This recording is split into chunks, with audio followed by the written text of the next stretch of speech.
Magandang gabi sa atin, mga kapatid, mga kababayan, at sa ating mga kaibayo sa pananampalataya. Maayong gabi kanatong tanan, mga pinalanggang igsuon.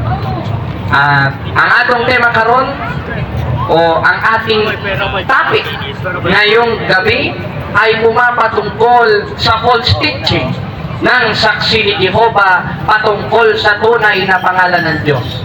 Kaya nga may tanong na ating bibigyan ng sagot ngayon dahil short time lang tayo, baka mamaya paulanan tayo ng ulan, ay mabasa ang ating mga kagamitan. Kasi di bali kung waterproof itong mga ito. Kami lang naman ang waterproof dito, pero yung aming mga gamit sa kasamaang palad ay hindi tatagal pag ito ay nabasa ng husto.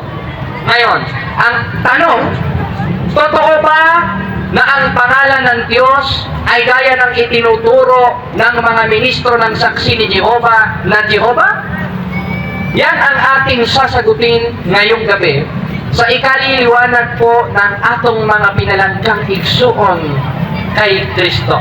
Dahil ang sabi sa 3, versikulo 15 ng unang Pedro, inyong sambahin si Kristong Panginoon na inyong buong puso na handa kayo sa pagsagot. Kaya sasagutin natin yung tanong na naiwan sa atin. Total, hindi naman tayo pangmahabaan ngayon sapagkat anytime, anywhere, pwedeng umulan at pwedeng mabasa ang ating mga kagamitan. Pinag-iingat lamang natin para sa ikaayos ng ating gawain na ating mababasa sa 14 hangtod sa 40 ng unang Korinto na dapat ugaliin sa mga gawain pang Panginoon. Kaya kami, every magtatapi kami, nakaplastar lahat.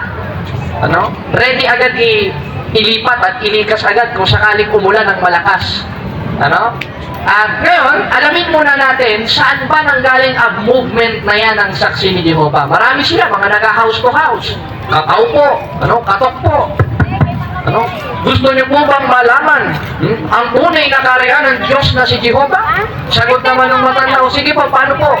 Magbayad ka lamang sa akin ng 50 pesos at ituturo ko sa iyo kung nasa saan at nasaan o saan, puro saan, ang kaharian ng ating dakilang Diyos na si Jehovah. Ganyan sila kung mangangaral Hindi kanila titigilan. Pupuntahan at pupuntahan kanila sa kanilang bahay. Para sa ating clarificatory answer, saan ba nanggaling ang saksi ni Jehovah? Ang saksi ni Jehovah is founded by T.S. Russell. Ang nagtatag ng relihiyong kilala ngayon bilang Jehovah's Witnesses ay si Charles Taze Russell. Ibig sabihin, ang nagtatag pala sa kanila, hindi pala si Kristo. Ang nagtatag pala sa kanila, ayon sa kasaysayan, ay isang hamak lamang na tao. Paano yan? Sasama tayo dyan, tayo mga Katoliko, itinatag tayo ni Kristo. Sa kanila, ang nagtatagang tao, kung lilipat tayo dyan, parang lumipat tayo sa isang bahay na puro kasalaulaan. Bakit? 17:24 ng gawa, ganito po ang ating mababasa. Ang Diyos na gumawa ng sanglibutan at ang lalahat ng mga bagay na narito sa palibhasa'y Panginoon ng langit at lupa ay hindi tatahan sa mga simbahang itinatag ng tao. Kaya ang ating Panginoong Jesucristo never na mananahan sa mga simbahang itinatag ng tao. Gaya ng saksi ni Jehovah, sapagkat ayon sa kasaysayan, ang nagtatag pala sa kanila ay si T.S. Russell. Basahin pa natin. Si T.S. Russell ay nagsimula ng isang grupo ng pag-aaral ng Biblia noong dekada 1870. 1870 lang pala nag-umpisa ito. Pag-aaral pa lang Isang grupo pa lang ito. Ngayon, katakot-takot na ng grupo sa buong mundo. Kinakalat na itong mga JW na ito. Tuloy. Sa Estados Unidos, noong 1881, itinatag niya. He founded. Ayon sa diksyonaryo, ang word na itinatag, itinayo. Kasaysayan pala mismo ang nagsulti na ang nagtatag pala sa kanila, hindi pala si Kristo. Si T.S. Russell pala, noong 1881. Pero nag-umpisa ang movement sa isang grupo pa lang, hindi pa simbahan, noong 1870. Tuloy natin ang basa. Ayan Noong 1881, itinatag niya ang isang samahang naging kilala bilang ang Watchtower Bible and Tract Society, gayunman ang pangalang Jehovah's Witnesses ay opisyal lamang na pinagtibay noong 1931. Aba, nakakaawa pala itong mga Jehovah's Witnesses. Naging opisyal lamang pala sila noong 1931. Pero nag-umpisa ang kanilang movement noong 1870. Abay, kaawa-awa nga talaga ito.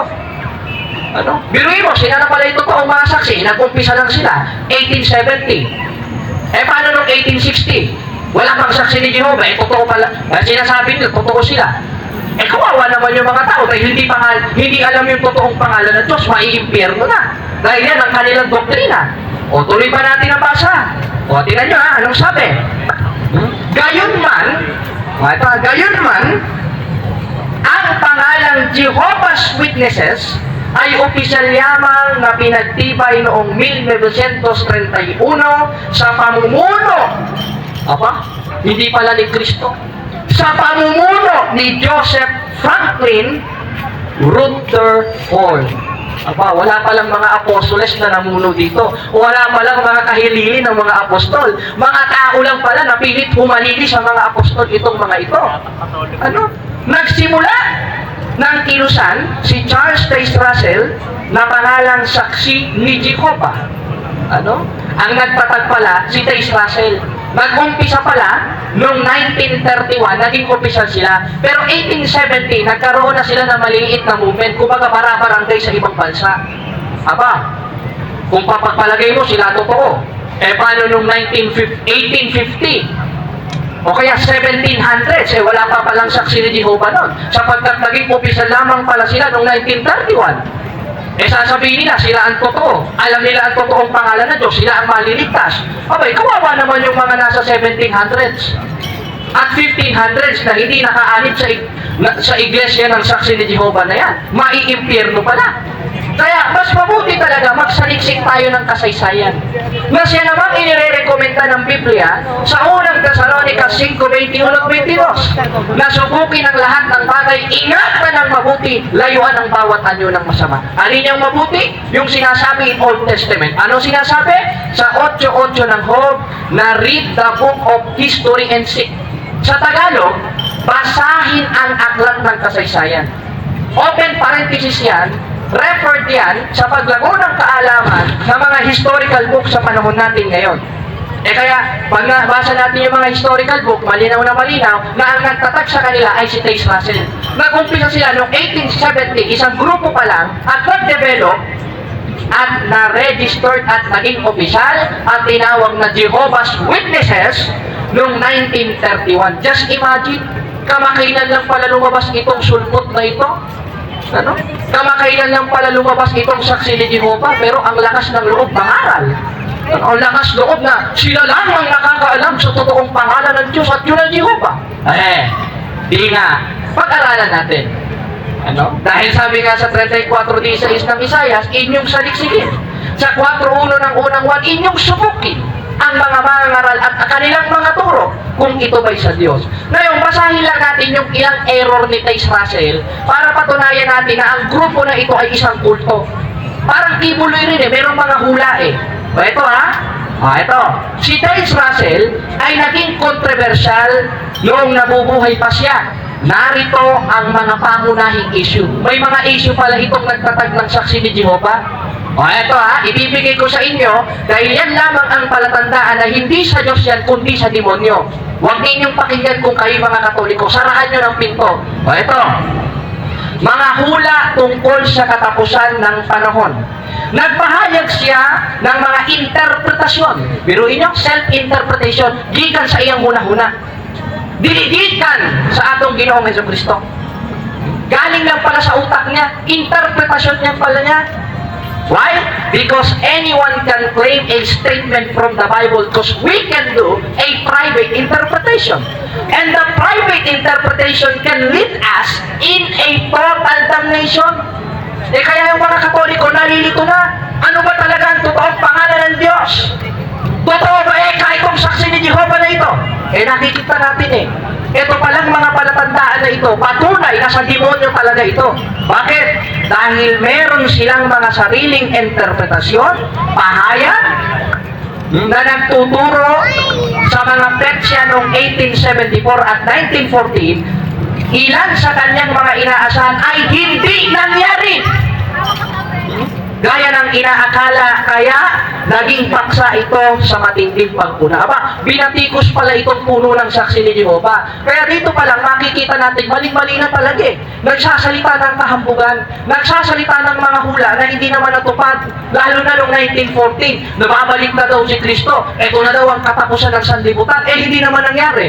Di gunggong itong si Taze Russell, sa demonyo itong saksi ni Jehovah. Bakit? Yan ang mismo palatandaan nagsinungaling At yan ang sinasabi sa 8:44 ng 1 na hindi nasanggaling sa Diyos at palatandaan ng isang bula ang manangaral. Bakit? Biruin mo, dinaig mo pa si Rudy Baldwin. Si Rudy Baldwin, sa lindol-lindol lang itong baklang ito Pero itong si Taze Russell, matindi pala ito. Tapos sasabihin nyo, kayo ang tunay na simbahang nasa Biblia, palpak nga ang hula na magiging katapusan ng mundo noong 1914. Hindi naman dumating si Kristo noong 1914. Ano ba naman yan, mga saksi ni Jehovah? Paano nyo ngayon idedepensahan itong maling ninyo, prophecies ninyo? Tapos kaming mga Katoliko, aakayin nyo sa inyo Mali-mali naman manghula ang inyong kinikilalang tagapagturo at puno. O ngayon, para ma-shortcut na natin ito dahil baka abutan tayo ng ulan, let us proceed to our main topic for tonight. Totoo ba na ang pangalan ng Diyos ay Jehovah? Ngayon, ating napatunayan, yung validity nila ay hindi aangkop sa sinasabi ng banal na kasulatan. Bakit? Dahil sinasabi sa banal na kasulatan, kung ang isang propeta ay manghula, ngunit hindi mangyari, ang isang ito ay loko-loko at nagsasabi lamang ng kahambugan. Yan ang sinasabi sa banal na kasulatan. Ibig sabihin, ito pa lang si Taze Russell, hindi talaga dapat nating paniwalaan na siya nagtayo ng Watchtower Bible Tract and Society na tinatawag sa panahon ngayon na Jehovah's Witnesses. Bakit? Una, hula ang manangaral. Pangalawa, hindi itinatag ni Kristo. Pangatlo, nang hula, katapusan na daw ng mundo noong 1914, hindi naman natupad. Anak ng teteng, ano na lang mangyayari sa mundo niyan kung yan ang paniniwalaan natin? Aasa na lang tayo sa mga hula-hula. Aba, maganda pala, mag-date sila ni Rudy Baldwin. Dahil si Rudy Baldwin, magaling rin manghula ito Marami rin Katolikong nauuto. Kaya nga pag nakita ko ito si Rudy Baldwin, hulaan mo Rudy Baldwin kung anong kamay ang isasapak ko sa'yo. Kaliwa o kanan. Pag hindi mo nahulaan, hindi ako maniniwala sa'yo. Pero pag nahulaan mo, maniniwala ako sa'yo. Sasabihin niyan, kaliwang kamay, sinipa. O mali yung hula mo dahil paa ang tumama sa'yo, hindi kamay. Kaya yan po ang sinasabi sa banal na kasulatan. Kaya sa 24:24 ng Mateo, tama talaga ang sinasabi ng ating Panginoon Jesucristo na marami talagang magsisiparitong mga bulaang propeta. Yan ang isang tanda ng isang relihiyong hindi dapat samahan.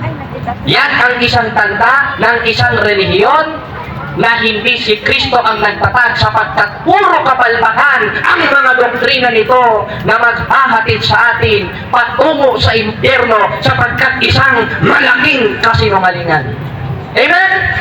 Amen. Kaya ngayon, tama ba na ang pangalan ng Diyos ay Jehovah? Ating pag-aralan. Una, kailan ba at saan ba galing ang word na Jehovah? Umamin sila sa kanilang libro, sa Watchtower Bible Tract and Society, the more correct way to pronounce the God words o the God's name is Yahweh. Yahweh pala.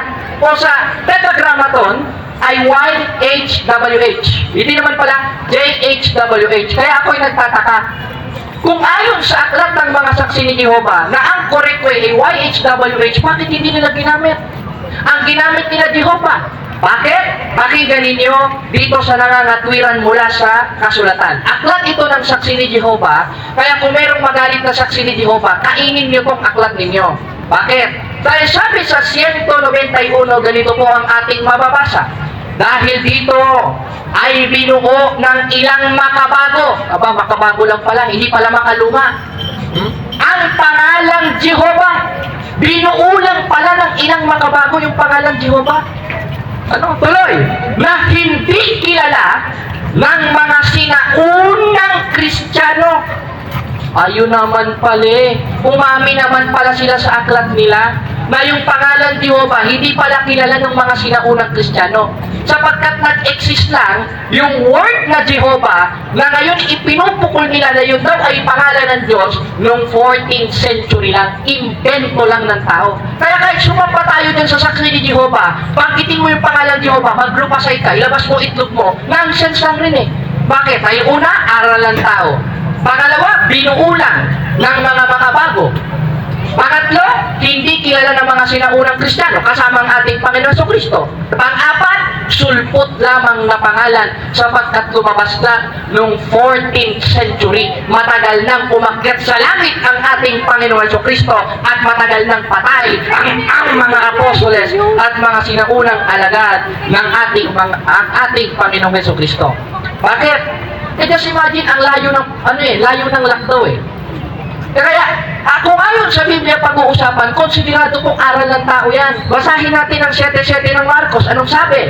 Datapwat walang kabuluhan ang pagsamba nila sa akin na nagtuturo ng kanilang pinakaaral. Bakit sinabi kong kanilang pinakaaral? Dahil umamin sila sa kanilang aklat na ang pangalan Jehovah hindi kilala ng mga sinaunang Kristiyano. Therefore, hindi itinuro at hindi ipinalaganap at hindi itinawag ng ating Panginoon Kristo sa ating Panginoon Diyos. Bakit? Dahil nung nanalangin si Kristo, hindi niya naman sinabing, Jehovah namin. Napakabastos mo naman nun. Pagpalagay mo na, ang pangalan ng tatay mo, Mago. Ikaw yung anak, itatawag mo, diretsang Mago.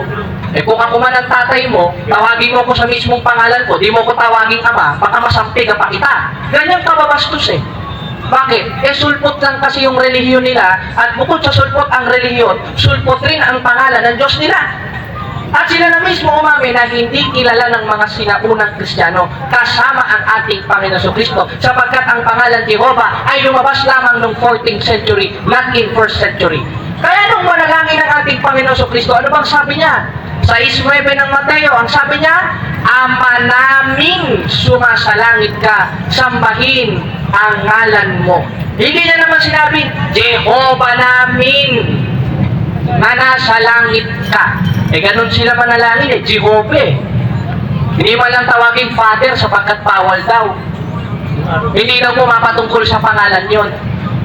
Alam nyo, sa bagong tipan, maraming pwedeng itawag tayo sa Diyos. Maraming valid na pwedeng itawag tayo sa Diyos. Una, Panginoong Jesucristo. Panginoon.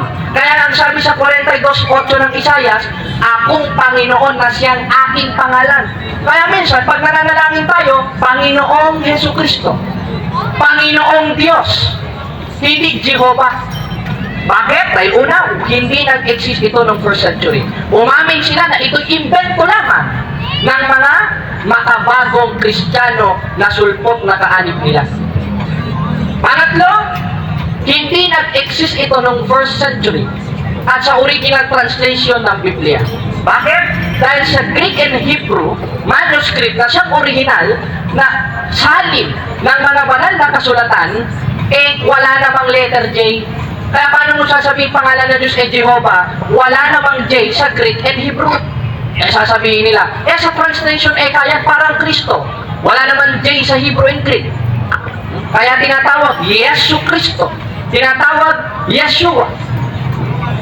Pero in English, ang tawag Jesus. Wala tayong tutol doon because of the translation. Ang tutol tayo, invento. Kaya hindi magiging validity ang kanilang patutsada na translation sapagkat yan pangalan Jehovah ay invento at sila na mismo ang umamin sa kanilang aklat. O ano bang sabi? Basahin ulit natin. Ito dahil dito, binuo ng ilang makabago ang pangalang Jehovah. Binuo lang kumbaga nag-experiment lang kung anong itatawag sa Diyos, palpak-pak, sapagkat sila na mismo umamin O kaya nga nung may nakausap akong saksi ni Jehovah, yung pinaka-elder na parang pastora nila, umamin naman, tama itong sinasabi sa aklat nila. At umamin sila na walang 1st century na Jehovah. Ang ipinangaral ni Kristo ay yung YHWH na ayon sa Greek Tetragrammaton referred to a real name of our God. Ngayon, hindi naman ma-pronounce yun. Sila na mismo umamin. Nobody can pronounce the Lord's name. Ano dapat natin itawag? Kung anong tinawag ng ating Panginoon Kristo nung nanalangin siya. Anong sabi? Sa 19 ng Mateo, Ama namin. 42:8 ng Isayas, Ama o Panginoon.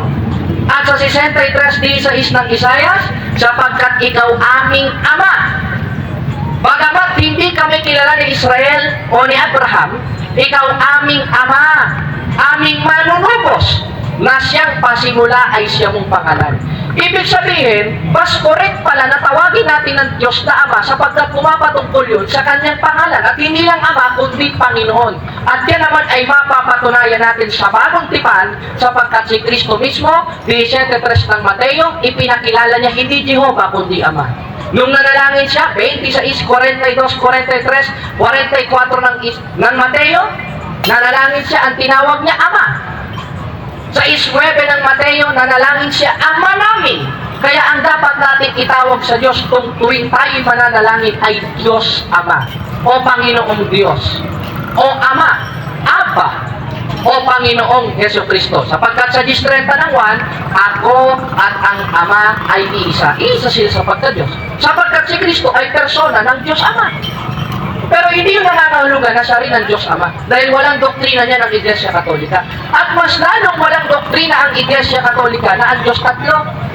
Gaya ng ipinaparatang ng mga nangangaral-ngaral minsan dyan sa tabi-tabi. O ang Diyos eka ng mga Katoliko, tatlo. Saan mo naman nabasa sa katisismo ng Iglesia Katolika yan? Na ang sinasamba natin Diyos ay tatlo. Ang sinasamba natin ay ang nag-iisang Diyos na may tatlong persona. Alin yun? 28:19 ng Mateo, Ama, Anak at Espiritu Santo na pwede natin tawagin na Diyos, Ama o Panginoong Diyos, Panginoong Hesus Kristo. Amen? Amen. Kaya dito palang makikita natin na peking pangalan at peking Diyos yung tinatawag nilang Jehovah dahil una, hindi ipinangaral ni Kristo. Pangalawa, wala sa original scriptures. Pangatlo, 14th century lang lumabas. Pang-apat, ito inimbento lang ng mga makabagong Kristiyano. At inamin mismo nila sa kanilang babasahin na hindi ito ipinangaral ng mga nauna o mga sinauna. Kaya tamang-tama talaga ang sinasabi sa banal na kasulatan. Anong sabi? Sa 4:8 ng Galacia ating basahin, Brother Kirby, ganito po ang ating mababasa. Anong sabi? Ito po, basahin natin sa 4:8 ng Galacia. Ito Galatians 4:8. Ito po ang ating mababasa. Ayan Basa, Brother Kirby. Okay po, ang sabi po sa 4:8 ng Galacia, gayon man ng panahong yaon, sa hindi ninyo pagkakilala sa Diyos, kayo'y nasa pagkaalipin ng sa katutubo ay hindi mga Diyos. Ayun naman pala ang sinasabi sa banal na kasulatan.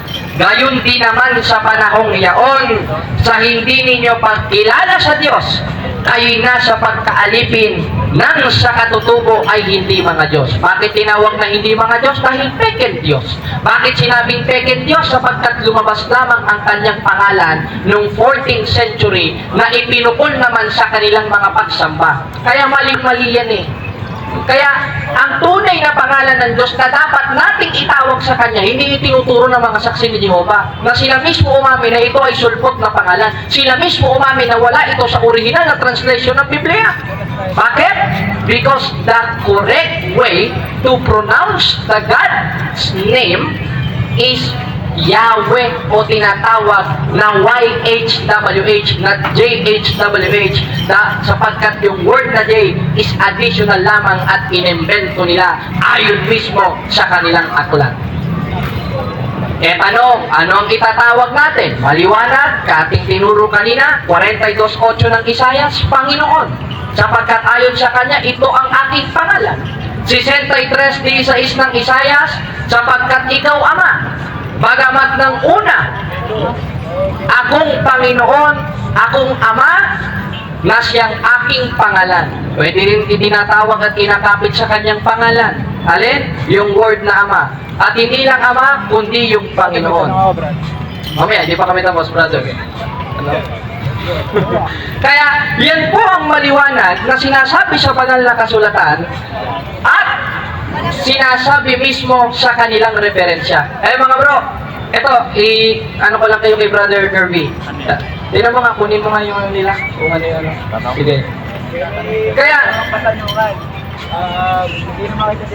Kaya kung magsusuri po tayo ng kasaysayan at sa banal na kasulatan, matutunto natin ang katotohanan na siyang dapat itawag natin sa Diyos at yun ang Ama, Panginoon. Kaya kung tayo dapat ay mananalangin, hindi Jehovah sapagkat yan invento na pangalan, kundi Ama o Diyos Ama na referred sa ating Panginoon na ipinakilala ng ating Panginoong Hesukristo. Kaya na-resolve po yung tanong na ating nakuha, maliwanag na totoo ba na ang pangalan ng Diyos ay Jehovah?